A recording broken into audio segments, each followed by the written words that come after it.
कर नाही. एक थाळीचा भात. इथं भात पण लय महाग आहे.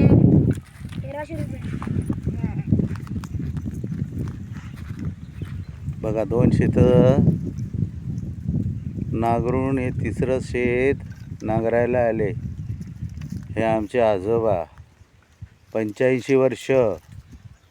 हां, तरी अजून फुल फाईट करतात. कोण त्यांचा हात धरू शकत नाही. 2 बैलांचे नांगर तुटून गेले आणि त्या 2 बैलांना 2 नाही 4 बैल त्यांचे नांगर तुटले, पण त्यांनी सरशी लावली आणि शेवटी एकच नांगर. ह्या आमच्या एवढ्या आंबेडकर मैदान ह्याला बोलतात. आंबेडकर मैदान हे एवढं मोठं आंबेडकर मैदान आहे की ह्या आंबेडकर मैदानामध्ये 5 हेलिकॉप्टर उडू शकतात आणि बसू शकतात. एवढं मोठं हे आंबेडकर मैदान आहे.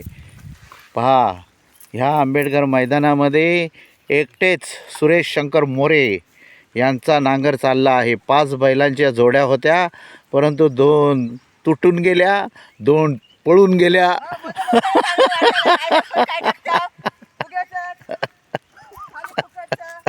हे आमच्या काकू बघा भात पेरणी आहेत, करत आहेत, भात पेरत आहेत. या एवढ्या मोठ्या आंबेडकर मैदानामध्ये ह्याच्यामध्ये कम से कम 5 ते 6 हेलिकॉप्टर जम्पिंग होतात आणि अपडाऊन करतात. समजलं? या ठिकाणी आमच्या ह्या रत्नागिरी तालुक्यामध्ये हे सर्वात मोठं ग्राउंड आहे आणि ह्या ग्राउंडमध्ये पंडित जवाहरलाल नेहरूंचं हेलिकॉप्टर येऊन गेलेलं.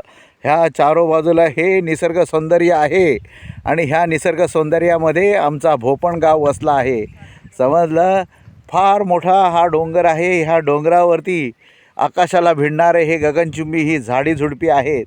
समजलं? इथे 5 दऱ्याखोऱ्यांचं संगम होतं. एक आहे नारळपर्या, एक आहे डोंगरीपर्या, एक आहे सवतपर्या आणि एक आहे त्याचं नाव काय आहे? एकाचं सवतपर्या आणि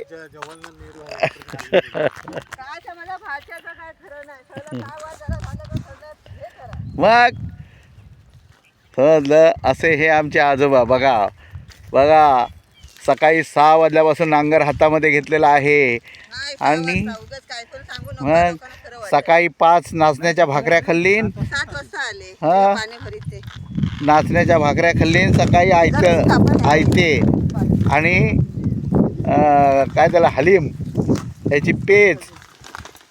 असे हे आमचे आजोबा. लोकांना सांगितलं ना असं, लोक जातील म्हटलं काय हे टाकतात असं.